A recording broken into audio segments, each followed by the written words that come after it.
पुढची बातमी बघूया। धनंजय मुंडे यांच्या अडचणीमध्ये वाढ होण्याची शक्यता आहे। धनंजय मुंडे कृषी मंत्री होते त्यावेळेला त्यांनी कृषी साहित्य खरेदीच्या धोरणामध्ये बदल केले आणि यावरून न्यायालयाने काही सवाल सुद्धा त्यांना विचारले आहेत। कोणत्या आधारावरती कृषी साहित्य खरेदीच्या धोरणामध्ये बदल केले अशी विचारणा नागपूर खंडपीठाकडून करण्यात आली आहे। या संदर्भामध्ये 2 आठवड्यांमध्ये राज्य सरकारने स्पष्टीकरण देण्याच्या सूचना खंडपीठाने दिल्या आहेत। 2023 मध्ये धनंजय मुंडे कृषी मंत्री असताना त्यांनी स्वतःच निर्णय घेतला।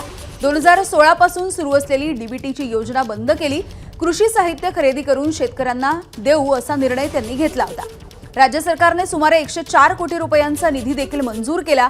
मात्र या प्रकरणी खंडपीठामध्ये याचिका करणाऱ्या राजेंद्र पात्रे यांनी बाजार मूल्यापेक्षा जास्त किमतीमध्ये कृषी साहित्य खरेदी करून कृषी विभागामधल्या अधिकाऱ्यांनी कोट्यवधी रुपयांचा घोटाळा केला असा दावा केलेला आहे। हे प्रकरण नेमकं काय आहे आपण जाणून घेऊयात। तर 2023 मध्ये धनंजय मुंडे हे कृषी मंत्री होते त्यावेळेला कृषी साहित्य खरेदीच्या धोरणामध्ये त्यांनी परस्पर बदल केला।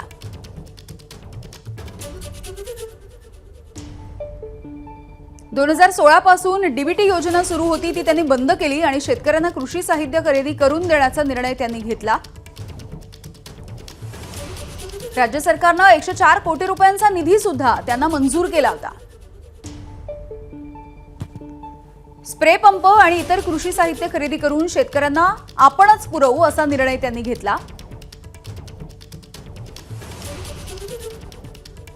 जास्त किमतीमध्ये कृषी साहित्य खरेदी करत कृषी विभागामध्ये कोट्यवधी रुपयांचा घोटाळा झाला असा दावा आता याचिकेच्या माध्यमातून होतोय। एबीपी माझा, उघडा डोळे बघा नीट।